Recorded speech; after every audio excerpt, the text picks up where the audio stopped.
Friends, thank you for watching for the Balfour Report. And please also log on the attorney Felipe Alexandre's website to know more about his work. And of course, as Hebrew 13:3 says, remember those who are in prison as if we are their fellow prisoners. So that's the scripture. I want to continue to command you to remember in your prayer, in your prayerful action, by logging on ChinaAid.org and to know more about the persecuted brothers and sisters. And let's all strive together for religious freedom for all in China. Do you feel it? That rush, that beautiful undertow, that spark of meaning and hope. Can you hear it? The song in your heart, the voice gentle and relentless, inviting, peaceful but never resting. A voice that calls out to the world and says, rise, run, be. That's the part of you that was born to be free, to dive inward, glance upward, reach outward, and worship. Your DNA holds it, your mind thirsts for it, and your soul knows you can never live without it, no matter who you are, where you live, or what you do. It can be, should be, must be a freedom for everyone.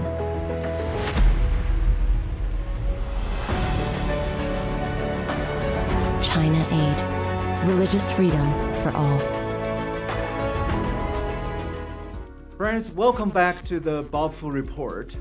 Today, I have a very honorable guest, my good friend, attorney Felipe Alexandre from California. We're going to talk about a major international religious freedom case, also known as the Mayflower Church case.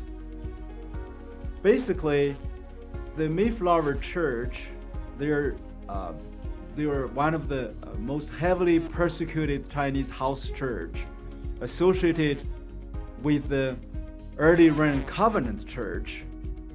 And the pastor Wang Yi of early Ren Covenant Church was sentenced to 9 years imprisonment for his church leadership and his preaching in the Christmas Day of 2020.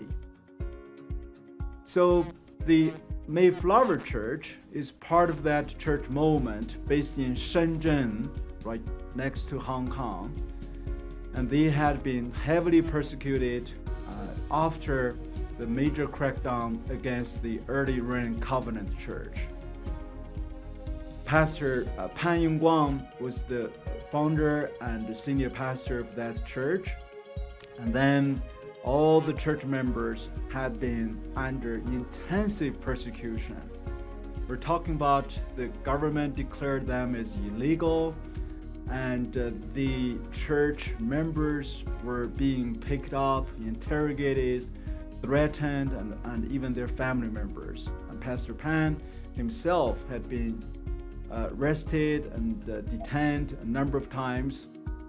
And obviously, the church concluded they're not able to operate as a normal church, even under the kind of underground sense for the normal house church operation. So about 3 years ago, the church voted and decided to be exiled to Jeju Island in South Korea, because that is the only territory in South Korea the Chinese passport holders are not needed to have a visa before they fly there.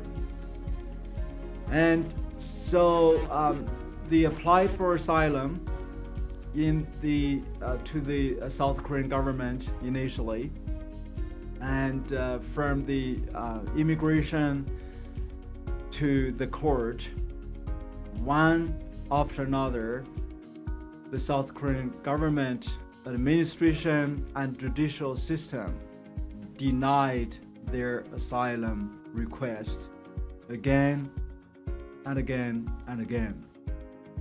Despite of the U.S. government concern and major international news report about their case, showing very clearly this is an international religious freedom case, the South Korean government basically caved the pressure from China.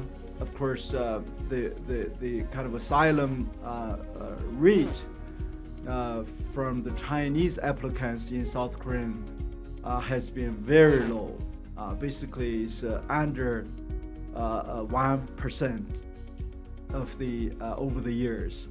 Actually, one South Korean human rights lawyer who documented over the past 20 years or so, there had been 7,000 Chinese asylum seekers in South Korea, but only a handful of them were accepted by the South Korean government successfully as asylee. So at the same time, the Chinese government continued to pursue them, not only arresting their family members back to China and calling them traitors, calling them the threat of China's national security, but also using the Chinese embassy consulates in Jeju and in Seoul, South Korea, threatening them, sending them text messages, and urging them to surrender to the Chinese authority by flying back, returning to China. So my first question to Attorney Felipe Alexandre, since you are one of the premier, really best asylum lawyers in the US and had helped so many clients who seek asylum based on their religion or political opinions and other kind of eligibility causes. So based on your assessment and your knowledge about the Mayflower Church case, do they have a well-founded fear, established to apply for asylum in South Korea? And certainly the international standard for the refugee status, because most of them had to flee from South Korea to Thailand, applying for international refugee status right now. So what is your assessment? Thank you, Pastor Fu, for having me on and allowing us to speak about this very important issue about a whole church who essentially is in refugee limbo right now. In my professional opinion, without a doubt, they have established and can establish a well-founded fear of persecution should they return to China. I think the practices of South Korea and even Japan when it comes to adjudicating asylum applications, it is horrid. It doesn't make sense to approve less than 1% of the applicants. Like you said, yes, it's definitely bowing down to political pressure from China. So asylum, essentially, when it comes to the persecution, I like to explain to people that there are two paths that cases embark on. And so you have people that have actually been persecuted, and persecution under international law, under U.S. jurisprudence, for example, but even under international law, it means something more than it might mean to the layperson. Persecution, a lot of people might associate it with merely being harassed. It's something more than that. It's something where it's offensive to the soul Obviously, physical harm constitutes persecution, but what asylum and refugee law allows as well is consideration of adverse treatment in the aggregate. So even if one incident, let's say the police barge into the church, okay, that might not be persecution, but if it happens all the time and these people live in fear of being arrested, of being harassed, you can't sing a hymn without thinking, am I going to get busted, before I finish this hymn?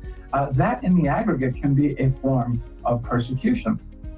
So some people have actually suffered persecution. It's very possible, speaking, with some of those 60 folks, that they've experienced persecution. Maybe, some have been physically accosted, etc., and they could establish actually past persecution, and that would give a presumption of well-founded fear.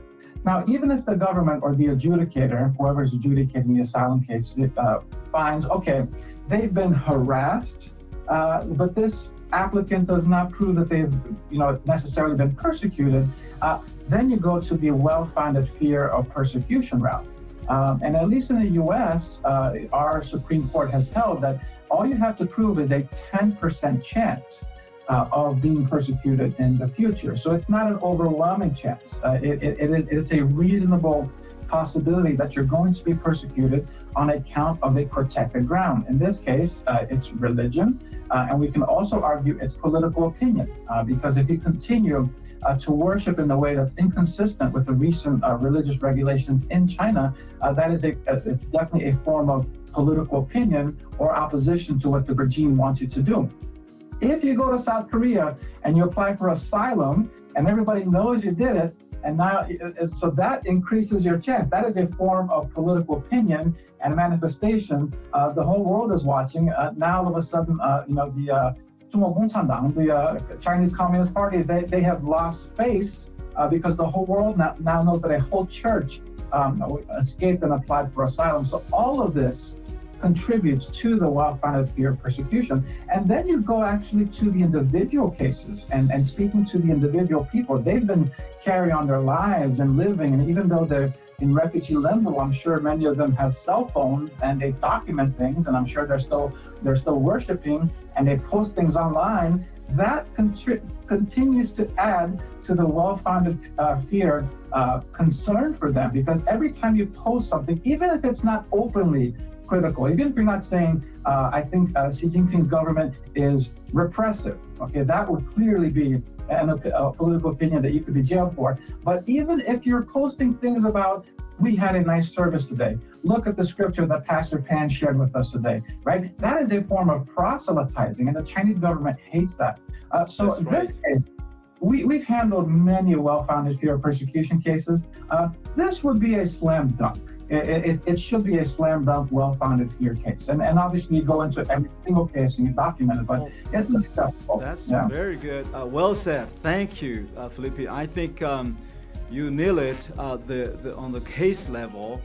But obviously, in China and in South Korea, even in the free society like in the US, everything is kind of connected together, and it's not like, if it's a house church just purely by preaching the gospel, and they would deem it as a religious case. It's also the communist government always connected with the political affairs. And I remember at one time I was having a Zoom meeting. Basically we were praying with Pastor Pan and all his elders, and on the Zoom, all of a sudden one of his elders showed on his WeChat that his father was being kidnapped by the Chinese state security agents, and he was like live under the interrogation. His father was asked by the state security agent, said, "You need to turn on your, ask your son to turn on his WeChat so we can locate him, because his escape from China to South Korea has posed a national security threat." They would call it a political crime. And I mean, this is not just happening to one family, one member. It's almost happening to every family member of these 16 families, 62 members, 33 children, 29 adults. So now I want to ask you, obviously they are applying for the UNHCR, kind of international refugee status. For those of our viewers, they may not be kind of that clear between, the distinction between asylum versus a refugee. Could you give a layman term explanation? What's the mechanism, the difference and definition between asylee and a refugee, and how would that kind of a process if the Mayflower Church are applying for the international refugee status and they're kind of calling for resettlement in a free country like the United States? Perfect. Thank you for the opportunity to explain that. So let's start with asylum. Asylum is for people that enter the country where they're applying for asylum. So if I wish to apply for asylum in the United States, I enter regardless of manner of entry. At least that's the law in the United States, regardless of the manner of entry. Is that to encourage illegal immigration? No, it was written because they understand that certain people don't have access to or can't afford to be waiting on a visa. There's all kinds of things that happen. People are desperate, and so they come in. So if you manage to land in U.S. soil, airplane, ship, or foot, you can apply for asylum, and your application will be adjudicated here pursuant to international law, which the U.S. has adopted as its own, as well as a lot of case law and jurisprudence that has developed over the years. And if you're adjudicated, then you can stay in the U.S., and then a year later, you can apply for your green card. A refugee, somebody that has refugee status, they apply for the status abroad. And there are agencies coordinated with the UN, so UNHCR, for example. They will listen and adjudicate to these applications according to international law. And the person will have the opportunity to tell their story and present the evidence, and they'll analyze the factors we just spoke about. Does it rise to the level of persecution? If not, is there a well-founded fear of persecution based on religion, based on political opinion? And then they adjudicate, they'll give them the refugee status. Then the UN will coordinate with other countries that participate in the program to see which country they will be resettled in. A person has a priority of resettling in a certain country if they have family members there. And so I don't know how many of the 63 refugees from the Mayflower Church have family members, let's say, in the US. Another humanitarian consideration, which I hope they take into account, is that it would be a humanitarian, I think, to keep this church as together as we possibly can. And I would love to see them go to one country, but again, it also depends. Maybe some want to go to Canada or Sweden where they have family members. So this is something that the UN would have to coordinate with the country that will be receiving these refugees. Thank you for that explanation. That leads me to another question regarding another option that to protect them, a humanitarian option. President Biden, to his credit, did submit to Congress and got approved for the fiscal year 2021 to 2022, just finished the end of September, for 150,000 resettlement of overseas refugees to the U.S. And unfortunately, that according to the State Department status, it shows only over 20,000 of refugees were resettled to the U.S. during that fiscal year.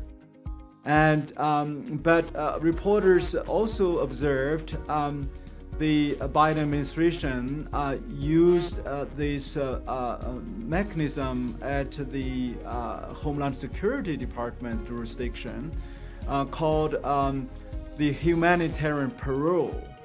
basically a status in a technical term called a SPBP, a special something like special benefit protection program, something like that. That enables the Homeland Security Department to allow certain individuals who are facing some imminent danger due to those the same kind of causes as you listed, religious, political opinion, ethnic, and other causes. And the U.S. find this is a special public benefit to accept them temporarily, legally into the U.S. soil for 1 or 2 years. During that time, they can choose to apply for asylum. So during the fiscal year 2021 to 2022, I was told, it was also on the record, it shows the Biden administration using actually that mechanism, relocated I think 60,000 Afghans and 70 or 80,000 Ukrainians under this humanitarian parole program. And we have been, of course, making appeals to the State Department from the U.S. ambassador at large at the State Department, International Religious Freedom Office, Ambassador Rashad Hussain, who has been very helpful. I have to give him credit, and his office have been deeply concerned to the Mayflower Church. And even the Secretary of State Blinken is fully aware and had been briefed very frequently. So far, we have not seen a decision to take them to the U.S. And we also have a partner organization based in Tyler, Texas, called Freedom Seekers International. So they are fully prepared with a group of churches over there to sign the affidavit of sponsorship. Under this humanitarian parole, you have to really have a financial sponsorship. So Felipe, given the record of the Biden administration on the Afghan and Ukrainians, this is a group of Chinese, the big elephant in the room, and nobody really wants to really kind of confront China, the President Xi Jinping's aggressive foreign policy, and many of the kind of needs on a foreign policy level, the U.S. are really begging the mercy of the Chinese Communist Party, and with North Korea, with Russia, with Iran, China holds the key. I know, you have been also observing and also caring about human rights as a professional asylum lawyer. And, give us a very honest and frank assessment. What's the dynamic here? Do you feel the chances, the opportunities for this very persecuted Mayflower Church 62 members with another 2 babies are being going to be born later this year? What kind of chances of success? I know you can't give a definitive answer, but even based on your both professional law knowledge and also as American taxpayer, American citizens, what do you feel the right thing to do for the Biden administration to this group? We have 2.5 minutes. Okay, all right. So thank you for the time crunch. Yeah, so I love humanitarian parole. I think if somebody knows they want to apply for asylum in the U.S., it's preferable. It's tough to get. They don't give it to anyone. I think in this case, not everybody has, China Aid, and they bought Fu advocating for them. And this is a case known in the media, and their plight is well known. And so I think they're excellent candidates for this. And also an additional concern that we have for them lingering in Thailand is we know that the Thai government allows UNHCR to operate there, but they also have political constraints, and sometimes they will literally arrest and send people back to China. That's right. Know about Fu. So we're very concerned about this. And so we think they are excellent candidates for humanitarian parole. We've seen the Biden administration here and there, really give a strong elbow to the Chinese government, the Taiwan issue and Pelosi going there. So I wouldn't be surprised if they grant the humanitarian parole. I think they're excellent candidates for it. Well, thank you so much for that upbeat assessment. Of course, we all need to hold our breath, finger crossed, and pray that the administration will make a right decision without, other kind of peripheral consideration of political correctness. And I finally, I want to give you the final minute to give our audience who may be asylum seekers in the U.S. Introduction of your law firm, like what you're doing and how many cases you're taking and what kind of criterions. Well, 34 seconds. Thank you so much. We're honored to know about Fu and to work with him. We are passionate about what we do. We have clients from over 35 countries. We have a sizable caseload from China and Chinese asylum applicants. We've handled over 2,000 cases thus far, and we handle all cases based on political opinion, religion. We have Falun Gong practitioners, we have Christians, we have women who have been forced to have abortion in China under the one-child policy. It's 2 and 3 children now, but even if they've been persecuted in the past, they can still prove eligibility for it. We have people who've converted to Christianity. They're from Middle Eastern countries. We have people from Central America who are fleeing gang violence. And we do all kinds of other visas as well, business-based, for artists, for investors.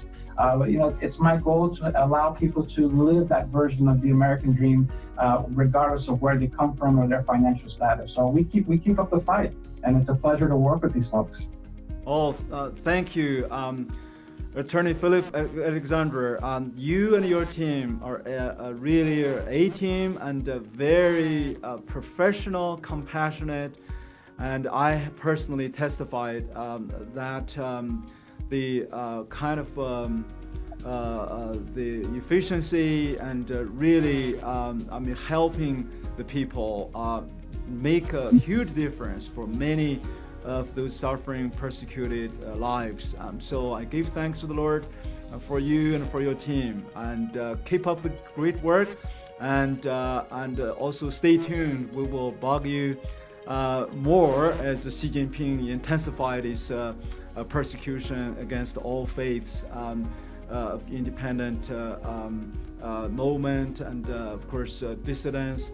After he's successfully getting his third term, or being president and party secretary for life, like his nicknamed Chairman Mao Jr., right? So we'll pray to the Lord that he won't be successful, but before that happens, we will keep fighting together. Thank you, Felipe, for being a great team member. Thank you very much. You've been my hero for many years, and it's a dream come true to be able to work with you and fight together with this cause. God bless you and your family too. Thank you. You too, Pastor Fu. Thank you so much.